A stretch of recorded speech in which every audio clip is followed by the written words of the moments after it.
It has been a hot minute since we learned about any 40k lore here on the channel, but considering I'm currently streaming Dawn of War Dark Crusade, I found it quite timely to learn a bit more about the Tau, which is a faction that I do maybe want to do the campaign for, or at the very least learn how to play them in Dark Crusade. And so, we're back with a good old Pancreas, which you guys should definitely go and support.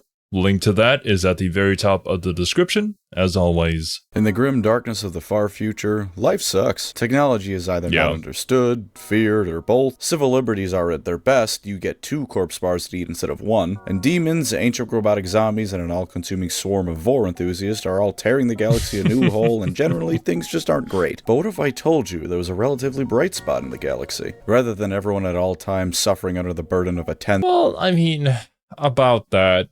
The Tau and the greater good and all that, and not so great. There is something to be said, though, about having a faction that isn't all doom and gloom. And I know a lot of people don't really like the Tau in general. For me, I don't really have any biases towards that since I don't play the tabletop myself. I guess you could say I enjoy the variety. 10,000-year-old decaying empire, there's a faction in Warhammer that's doing pretty alright, all things considered. Where technology is just technology, not a religion, and the government at least pretends to give a damn about you. Where there's no worlds where life expectancy is measured in months. Are they invincible? Not at all. They're surrounded by overwhelming threats. Are they perfect?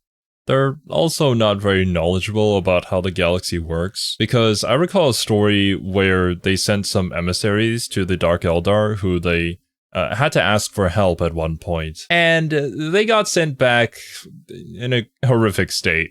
So I guess the Tau just didn't know what the Dark Eldar were about until then. Perfect? Of course not. Not even in the slightest. But if there's anyone you can call a good guy in the miserable hellhole that is Warhammer 40k, it's these fellas. And even if that kind of thing isn't up your alley, giant mech suits are pretty cool, wouldn't you agree? If you don't agree, I'm gonna continue on regardless. So with all that in mind, why don't we go explore the Tau Empire, and if they're the faction for you. Surrender, human. If not for you, then for the greater good. The greater good is coming to you from my bolter, alien. Wait, are these lines from Dawn of War, by the way? The Tau are a race of blue-skinned fish alien things that live in the very corner of the Warhammer galaxy, right about here. Unlike pretty much everyone else, there's nothing really ancient about them, at least by 40k standards. They're still older than any modern human civilization. No connection to wars 10,000 years ago or even 65 million years ago. No time spent traveling between galaxies, which, if you weren't aware, takes a hot minute to do. Their story begins about 6,000 years ago when the Imperium sent an exploration expedition into the galaxy to poke around for things like archaeotech and more Xenos to kill. Okay, so from what I recall, learning from you guys in chat, they were like a civilization, very primitive. When the Imperium discovered them, they were like, oh, that's whatever. And then as time passed, all of a sudden they started advancing rapidly, even to the point where we're sometimes working together to get rid of the Tyranid invasions that come from their corner of the galaxy. Rapidly expanding, currently growing, unlike a lot of the other dead civilizations that have long passed their prime. They almost achieved the second one of those when they found the primitive Tau of the time, still only at the level of the Stone Age. The Imperium added them to the Purge list so they could colonize the world they were on, when all of a sudden, warp storms started racking the galaxy. Shrugging their shoulders, the Imperium just listed the whole area of space as lost to chaos and went to deal with the whole evil space pope ruining everything problem. Okay, gotcha. The warp storm basically saved them. That it had at the time. Naturally, you'd think being stranded in a hellstorm would be a death sentence to the Tau, but believe it or not, it wasn't. Their warp presence is minuscule compared to most other factions, so the demons that would have been in the area just didn't notice them. Imagine sneaking in a Bethesda game when the skill is maxed out and you've got a pretty good idea of what it was like for them, just not intentional. Unperturbed and in fact...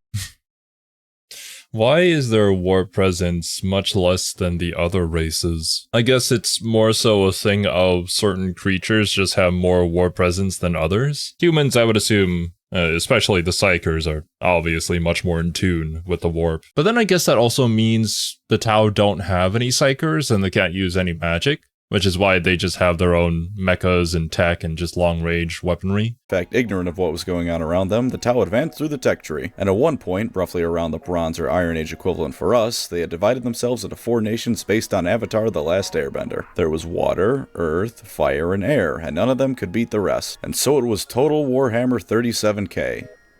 That was awful. Cut that out. Eventually, a mysterious 5th group of Tau known as the Ethereals united them. First, they appeared at a siege between 2 of these. Oh god, the Ethereals. We just finished XCOM Enemy Within. And of course they're the Ethereals, speaking on behalf of the greater good. Nations and convinced each side to just quit it with all the fighting if they wouldn't mind. Then they convinced every other Tau on the planet to make nice with each other, and soon enough the never-ending Tau Golden Age had begun. The former nations organized themselves based on the things they excelled at before into a caste system. Fire Tau were the strongest, so they became the Fire Warrior caste who do all the ground fighting.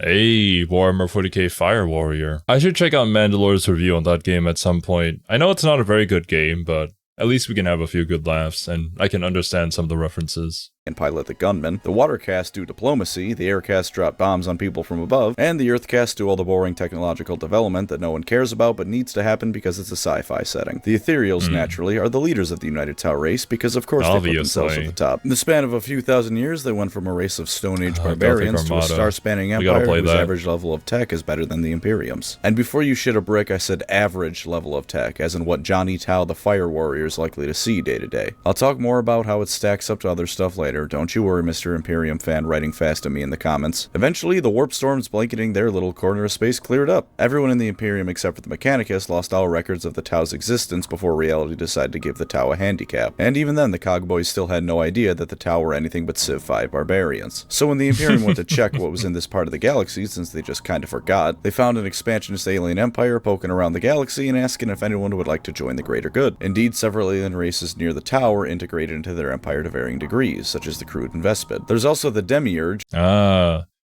Vespid Warriors, I think, are like a scout unit for the Tau in Dawn of War. It's really cool that there's a bunch of different races under the same faction, pretty much. I just like the idea of every single race using their primary strength because of, you know, how different they are physically to help cover the other's weaknesses. Who are supposedly replacement squats, but the actual squats are back now, so who the fuck knows what's up with them anymore. To make a very long story short, the Tau began annexing Imperial planets, and I want you to remember the word annexing, and integrating them into their empire. The Imperium naturally threw a hissy fit over this and declared the Damocles Crusade in response. At first it went well for them. There were some pains, like when they found out that Tau ships will obliterate anything at long range, but then some mad lad space marines got into broadside distance and fired everything, and the Tau rapidly retreated. Then things started not going well. Ships would arrive at their destinations completely separated from the rest of their fleet, making themselves very easy pickings for the Tau. Any landings on Tau worlds after the first one went atrociously, and overall the Imperium learned that the Tau weren't just another random Xeno species to roll over and kill. After that, the relationship between the two became something kinda like the Cold War, except not really. There'd be occasional border skirmishes and an invasion every now and then, but also trade and cooperation against the occasional Tyranid Hive fleet and Orc Goon squad. Sure, they don't like each other, but given what's in the rest of the galaxy, they're more than happy to lay down their differences for just a moment if the need arises. I mean,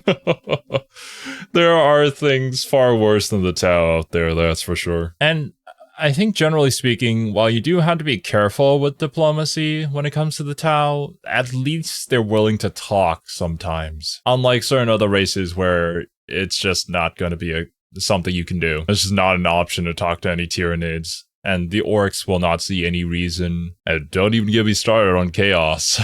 Just being near them is probably gonna kill you. If nothing else, what would you rather have as your neighbor? This or this? Let's take a break from the history and talk about the greater good, their guiding philosophy. To expand on it a little bit, the greater good is more or less the Tau philosophy on the universe and where the dead meme of them being communist comes from. It essentially means that each part works towards the betterment of the whole, each Tau and allied species contributing to the greater empire. Whatever course of action is best for most people is what they're gonna do. Granted, it just so happens that Tau are the majority race of the Tau Empire, but that's surely just semantics. Now, people who failed high school history class might immediately go, "Commie! Commie!" because McCarthyism is alive and well, but it really isn't. They have a caste system, the entire government is highly meritocratic, although at the same time rather nepotistic, and if nothing else, the Tau generally don't have to wait in lines for bread or toilet paper. If you're wondering what that sound was, it was everyone on the Sig Marxism subreddit doing a 180 on their opinion of me. TLDR, while there's an element of communism in the Tau, if you created what the Tau have in real life and told Karl Marx it was communism, he'd punch you in the throat. For all I said earlier about the Tau being good people by the standards of Warhammer, I meant it. I said to take heed of the word annexing earlier because that's what the Tau do. They annex worlds and the people on them. They aren't xenocidal. They're willing to make friends or at least allies with those who are willing in return.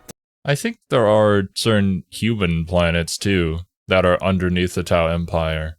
It's just, you know, they have good benefits. And it's not like everybody knows about the inner workings of the greater good and how that's controlling people and stuff like that. But between being underneath the Tau Empire and being under their protection versus getting eaten by a bunch of Tyranids, I think it's a pretty easy thing to see why it's more preferable. This has bit them in the ass before, which I'll get to, but it also lets them take over entire Imperial systems because the Imperium is the worst government possible. That was about half hyperbole for everyone on their way to list governments that may or may not be worse. Granted, humans and other races are often treated as second-class citizens, but even then they can still rise up to positions of power, and by the standards of 40k, that's hugely better than anyone else. All that being said, they're nice by the standards of 40k. Throw them in Star Trek and you've got a villain on your hands. They're highly expansionist and seldom refuse a chance to take over an Imperial world when the opportunity arises. Lore heavily hints that their ethereal leaders are using mind control pheromones to control other Tau, and people who are perhaps a bit too dissident may or may not be sent to a sterilization camp. Certain species are also on a list of beings that cannot be saved and must therefore be executed. But for context on how awful you need to be to get on that list, it's really only the Tyranids, Orcs, and Dark Eldar on it. Not exactly the races I'd call nice. Love also is not a thing in the Tau Empire, as the government literally assigns you a partner to breed with for the sole purpose of making new Tau. You also can't breed with another caste, and your child will be the same caste as you are. Much of this was added in response to people complaining the Tau were too nice, and I'd say GW did a decent job making them Grimnark while still making them nicer than the rest of the galaxy. One final thing I'm assuming that's back when they were initially introduced, they didn't really expand upon their lore, and ultimately they just seem like good guys in a grimdark setting. So I can see why people might have some complaints about it breaking the whole immersion aspect of the universe, bringing 40k in a different direction. I'm sure there's still people out there who dislike the Tau. And, you know, fair enough. You can have your own opinion. I'm kind of an outsider in that aspect, so I just think they look cool. I'd like to cover before I get into the pros and cons is their inspirations in real life. Naive weeaboo communists is an accusation often thrown at them, and like I said earlier, I don't think they're communists beyond a few commonalities. Naive, well, we'll get to that one soon enough. And as for weeaboo, yes, but there's a lot more to it than them just being inspired by anime. There certainly is anime inspiration. I mean, they have battle suits that, to be honest with you, are just Gundam. That's not an insult, Gundam kicks ass, but there's a lot more to it than that. For instance, their entire society revolving around a caste system is similar to the ancient Hindu caste system. There's just no Aryans this time, though waving a Tau flag in the Imperium is at best probably going to get you the same response as waving a flag of the windmill of friendship and tolerance would in Germany today. They also take inspiration from Japan during the 1930s and 40s of all times. Their major expansion attempts are referred to as spheres of expansion, and would you look at what Japan was trying to create at the time, the Greater East Asia Co-Prosperity Sphere. In that same vein, it was viewed by Europe as an Eastern nation that at the time was new to being what they considered a proper industrial power and was trying to grow its influence. And sure enough, the Tau are located in the eastern arm of the galaxy and are a new yet relatively powerful civilization trying to expand themselves. So while calling them an army for weebs isn't really wrong, because mecha, there's also a lot more interesting influence than just anime here. The newcomers on the galactic block are ready to take on all challengers, or at least they think they are, so I go for the blueies. Well, let's get this out of the way so I don't have to keep bringing it up over and over again. The Tau are the closest you're going to get to actual good guys in this setting. Like I said earlier, compared to everyone else, they're a faction of Mother Teresa's. Even if you can argue that the Imperium and Eldar do the stuff they do out of necessity, the Tau aren't doing anything nearly at the same scale as them. Especially the Farside Enclaves, they're actually just straight up good guys. Not good guys by the standards of 40k, actually good guys. They kill orcs and have no mind control rulers and anything like that. Yeah,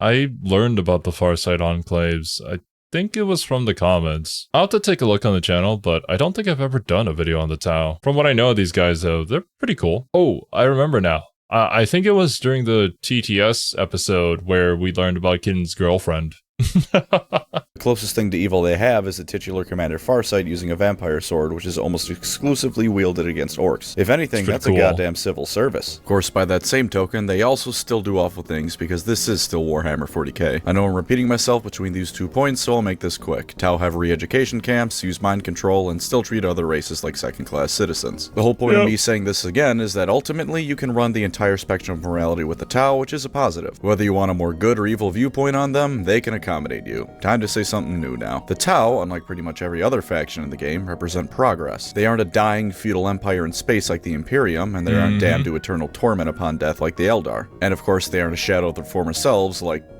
everyone, to be honest with you. They've only ever been going up in their society. There was no horrendous dark age following a golden age that will never be recreated. They've had plenty of setbacks, sure, but they haven't been hard reset like everyone else has. I guess the Tyranids haven't regressed much either, but the only thing they're progressing towards is a galactic buffet table, so I don't really count them personally. If you like anime, then oh boy are these the guys for you. Look at all these wonderful Gundam figures. Even the things that aren't Gundam still look like anime. I mean, look at the basic Fire Warriors, dirty them up a bit and tell me these guys don't belong in Cowboy Bebop or something like that. Combine that with the fact that the Tau are very distinctly Japanese.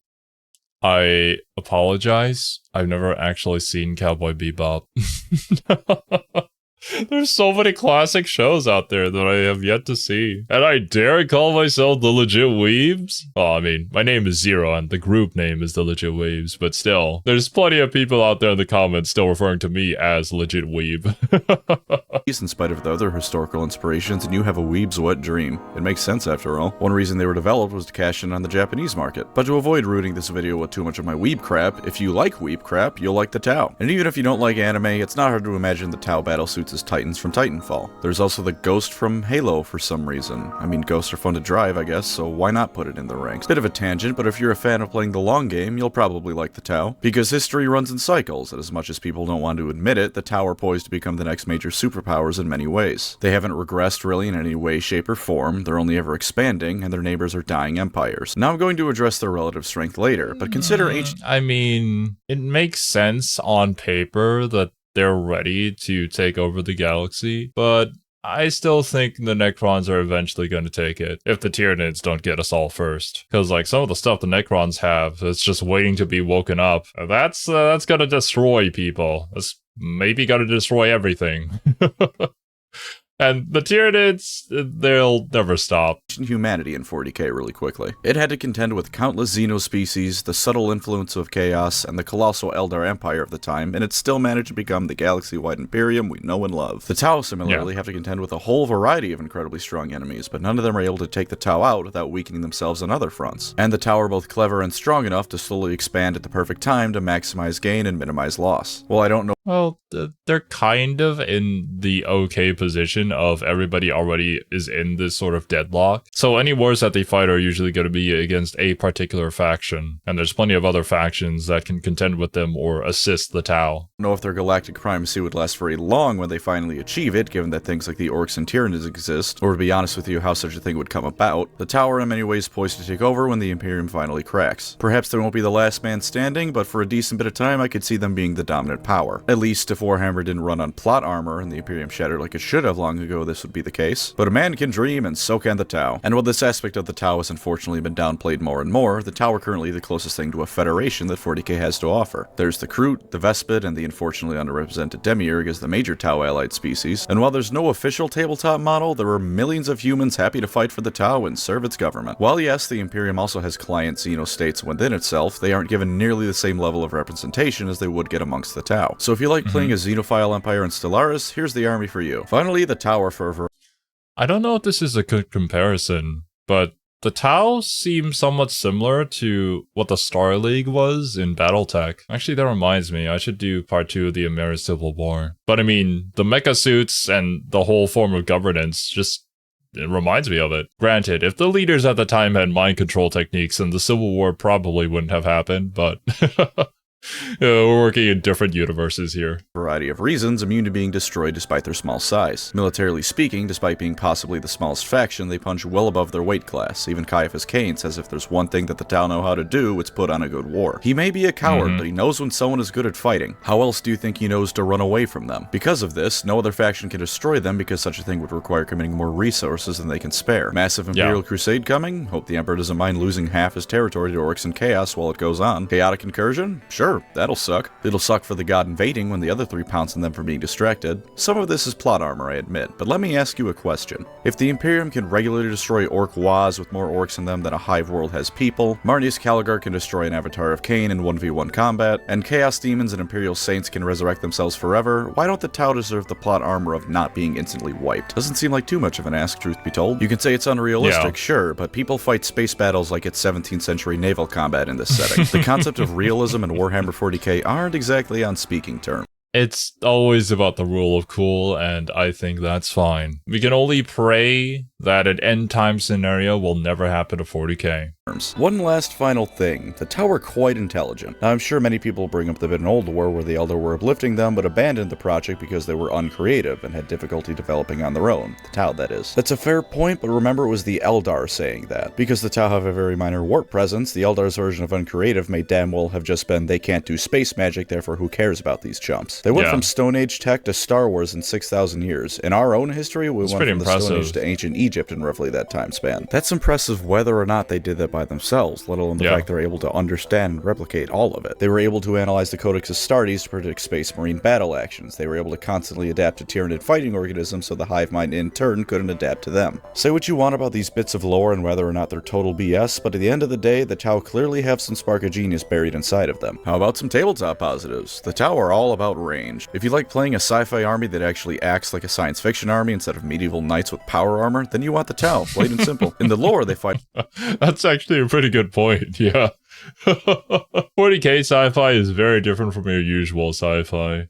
You're not really sitting all the way in the back blasting people with high-tech weaponry. You're just running straight at them with melee combat. Quite remarkably like an actual real-life army, practicing economies of scale and force and doing their best to minimize their own casualties while maximizing the enemy. Not just charging headfirst into the fray with a chainsaw sword. And naturally, this means they use, you know, guns, not fucking swords. What this means for the tabletop is that anything downrange of you is swiftly going to be reduced to cinders and ashes. Their basic infantry weapon is perhaps the single best basic infantry weapon in the game, hitting its strength 5 AP 1. For reference, a bolt rifle, which is essentially an RPG assault rifle gun, is strength 4 AP 1, and that's on beefed up Primaris Marines. If you're running old Firstborn, you get strength 4 AP 0, my friend. Beyond that, there's of course this thing, for when you need there to be more missiles in the air than oxygen. And of course the Tau Railgun, for when you absolutely, positively need to tell someone exactly where they can stick their invulnerable save. Because when someone's using one of these things, they don't get one. If an invulnerable save is that one asshole kid with an everything-proof shield, the Tau Railgun is when you punch that kid in the face for being a shitheel and ruining recess. There's dozens of specifics I can cover, but to save some time, anything with enough Tau weapons pointed at it is going to go away violently. The Tau can also be fairly easily built around causing a hefty amount of mortal wounds, which combined with the fact that the Tau are the kings of the ranged game means that any horde armies that can't close the gap are going to melt before your gun line. Unless you dwell on that loaded statement too much before we get to the cons, the Tau can fairly efficiently force armies into a ranged battle. They can also shoot in response to a charge for free, and it hits on a 5 instead of a 6 like everyone else. So don't fret if someone manages to close the gap, you aren't screwed quite yet. They're also a highly mobile army. Pretty much all units that aren't their basic infantry have the fly keyword and are decently fast to boot, so you'll have no trouble zooming around the board to get those units where they need to be. Want to deploy a unit of fire warriors behind enemy lines? Go for it. Jump a unit of battlesuits into the fray to turn the tide at just the right moment? Pretty sure that's what they're designed to do. And if not, it's a very cool mental image, so I'm gonna stick to being wrong if I am wrong. I mean, it makes sense. If you're focusing on ranged weaponry and your weaknesses in melee, at least give yourself some good mobility so you can get out of there or back up if you need to. I would imagine most, like, super long firing artillery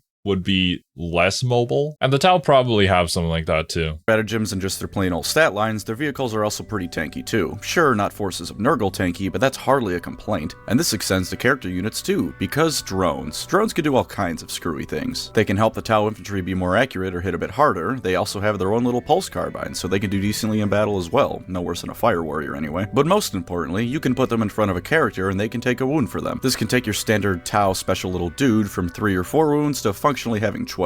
Or more if you really want to tell someone to go to hell. Their auxiliaries can also fill in some gaps in their roster, even if only slightly. The crew certainly... Oh, actually, I hope some of these units that we're talking about do appear in Dawn of War, because from what I recall, Dawn of War is based off of the tabletop, so a lot of the ways the units work would be pretty accurate to that. Granted, in RTS form, but still comparable. Certainly perform better in melee than the Tau and aren't the worst at ranged combat. Certainly not good, but could be worse. If nothing else, they're also decent meat shields for important things, so there's always that. They've even got this thing, which is decent at melee and ranged on top of being respectably fast, at the cost of looking really, really stupid. I don't know how to word this, but I don't think it looks like a bad model, it just looks dumb. Like they definitely feed this thing glue for breakfast. Vespid, meanwhile, are fast as... From what I recall from the lore about the Kroot, I think those are actual Kroot that have a particular DNA strand or gene or whatever placed into them, and so that's why they look like that. The way the Kroot work are quite fascinating. All hell and can rain down some punishment. The perfect flankers for the fire warriors going up the middle. For one final point worth mentioning, the Manta. This thing is 25 inches long and 34 inches wide. It is 28 pounds. Here are its stats. If anyone tells you that the Tau don't have a Titan, they're right, but they also clearly don't need one. Suck on that, very Mechanicus. expensive. Did you note that this model can only make melee attacks against units that can fly? I'm sorry for all of you who can not only afford the Tau Manta, but also planned on using it like a bloodthirster. I hope the entire army's worth of firepower it can unleash makes up for that fact. Now for some lore downsides. Something you'll shortly notice is that I have more bad things to say about the Tau than good. That's not because I hate them, I quite like them in fact. It's just that there's a lot of things about them that I view as downsides. Downsides in the sense of do or don't anyway, not necessarily things that are awful about them, if that makes any sense. Now that I've done that little word of warning, let's talk shop. Something simple to get started with. If you prefer 40K's aesthetic of science fiction mixed with a feeling of both medievalism and lost glory, you Oh yeah, that's kind of gone with the Tau. Tau are more based in your usual sci-fi. don't want the Tau. There's none of that here because they've only really been going up in life. Not much to say really, just if you like old stuff being the best stuff, then you don't want the Tau. Moving on, something you might have noticed if you've been a long-time fan of the channel is that every time I show the Tau on a map, I surround them with Tyranids and play that screaming sound effect I'm 99% certain is from gay porn. Not that I'm in any rush to confirm that fact, but I have my suspicions. That's because to say that the Tau are outnumbered and outgunned is an understatement. While I mentioned earlier that I think the Tau are likely to become a major superpower if history running in cycles is a belief you ascribe to, there's also the fact that at the moment they're a small fish in an ocean full of megalodons. While no faction can devote enough resources to destroy the Tau and they can punch well above their weight class, others can certainly devote enough to seriously harm them. The Damocles Crusade, while it didn't end in Tau destruction and was rather embarrassing for the Imperium, didn't really cost it that much. Despite the fact the Tau actually gained a few worlds out of the mess, they arguably came out worse for wear after because well, the Imperium is just so massive. They have way more resources than the Tau probably do in its entirety. And we also have a lot of characters with plot armor, so if they sent them here, then you're kind of doomed. Like, imagine if they sent Cato Sicarius to deal with the Tau. I think the Tau wouldn't exist anymore at that point. because the Imperium can afford billions of losses in a campaign. The Tau really can't. Not repeatedly, anyways. This also means that a variety of things can ruin the Tau Empire. If Abaddon for some reason decided an entire Black Crusade needed to be thrown to the Tau, they're just screwed. If the Tyranids ever arrive en masse rather than the scouting forces most Hive fleets have been thus far, say goodbye Tau Empire, straight to the stummy of some angry bugs. Also, you're just gonna have to live with the fact I said the word stummy twice now. I'll say it again, stummy. You can't stop me. Let's not forget the Farside Enclaves either. They have, I believe, 4 entire star systems in their name. In 40K, that's nothing. That's less than nothing. They are to the Tau what the Tau are to the rest of the galaxy in terms of numbers. Relatedly, while their average level of technology is better than almost everyone else's but the Necrons and the Eldar, they lack the real big stuff that admittedly only ever makes an appearance in lore. But this is the lore section, so that's a valid criticism. They've got no archaeotech time-distorting superweapons like the Imperium, or devices that can turn a planet inside out like the Eldar, or the funny Necron button that can set any star in the galaxy to go supernova. Thank you for that one, GW writers. Very cool and balanced. While I have no doubt the Tau will eventually develop such things, they're a long ways off from it, and that can hurt them if anyone decides that things are getting desperate enough. There's a variety of reasons why each of these things those factions have aren't used, but at the end of the day, other people have those things and the Tau don't. To go back to an earlier point, let's talk about the naive part in naive weeaboo communists. It's been downplayed more and more given that the Tau have been around the block for a decent amount of time, but they're still in many ways in the dark about what's really in the galaxy. At least all but the highest echelons of their leadership are. A story that gets told a lot, but it's funny, so here it is again, is that when they first heard about Titans, they thought it was Imperial propaganda. Surely no one would be stupid enough to invest so many resources into a single war machine. That's unbelievably wasteful. A single Titan's worth of resources could supply an army. Then those churches in the distance started walking towards them, and yeah, they learned pretty quickly that Titans aren't... It's behind me, isn't it? Oh, the Tau. They're still trying to learn. They haven't experienced the true horrors that the galaxy has to offer. Not yet. Propaganda. They also don't really understand just how big the galaxy is, as evidenced by the time a Tau ambassador visited a hive world and was briefly struck with awe and, more importantly, horror when he realized that the hive world had more humans on it alone than there were Tau in the entire galaxy. And my favorite little anecdote, the time they trusted the Dark Eldar to be good people. The Dark Eldar took some Tau back to Kamara as foreign exchange students in return. There it is. This is the story I was talking about. Yeah, those poor Tau.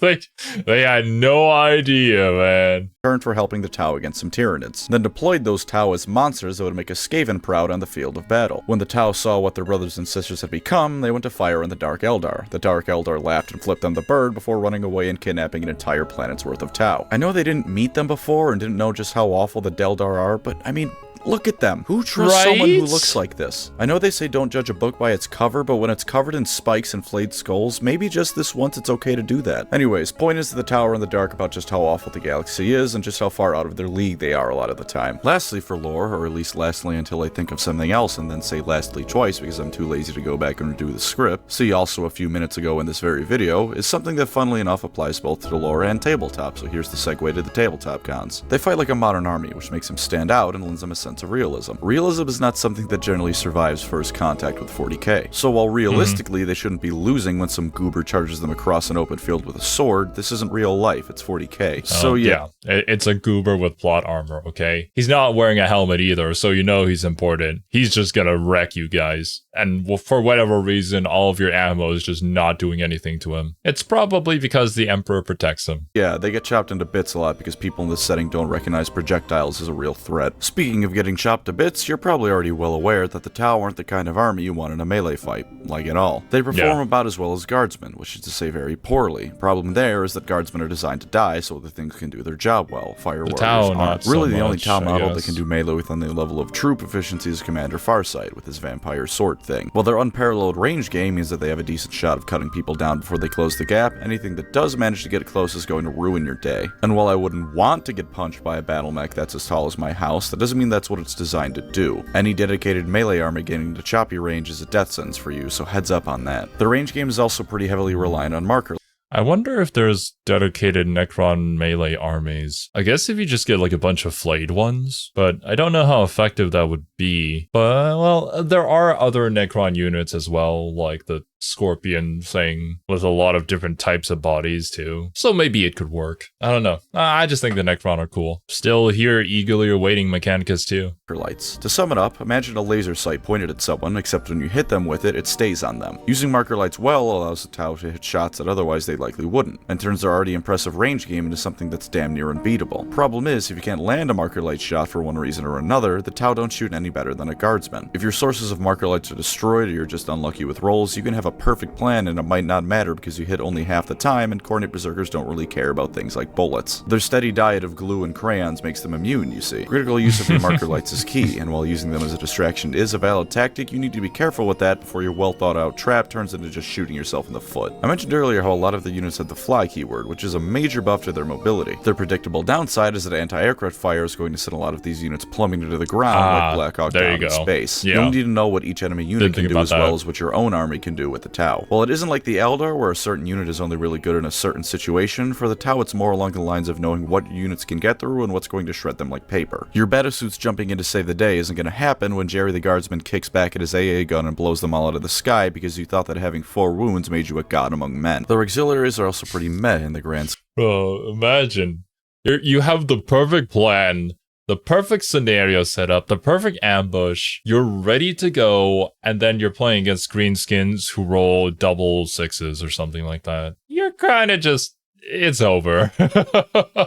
There's not really a whole lot you could do about that. Scheme of things, this is largely due to a lack of support in comparison to the battle mechs. Sure, Battletech is cool and I'm glad Games Workshop agrees, but allied alien species are also cool and there's a very limited amount of those to get. A mainly crude force is just gimping yourself. If you want to play a mainly Vespid force, I don't know what to tell you. They're relatively niche units, good at their specific roles, but beyond that, not great, and certainly not something to build an army out of. It's very fun to see them on the tabletop instead of the 50th Hammerhead, but unfortunately being unique and interesting means nothing in the eyes of Games Workshop. Lastly, money. Tau models are expensive both in-game and in real life, losing a— Bro, just seeing that the Tau Wraith or whatever it was called, what was it, $1,875? Well, that's more than I make in a month. I'm not gonna spend all of that on one model.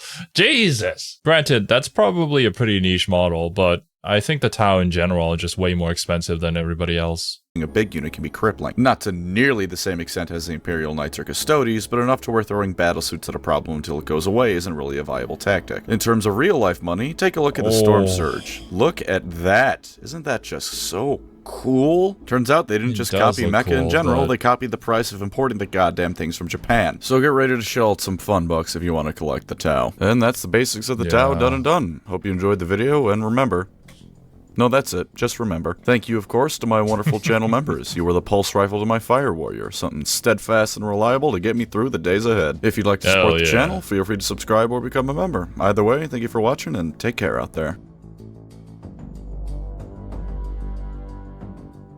I'm also very sorry to break your heart, but Tau women don't have boobs. At all.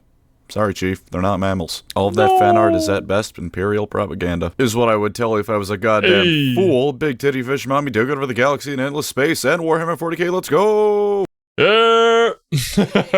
Look, it doesn't matter what the official art tells you. We still have the fan art to cover for us. That being said, though, is there really anything that beats the Sisters of Battle? But yeah, Tau look pretty cool.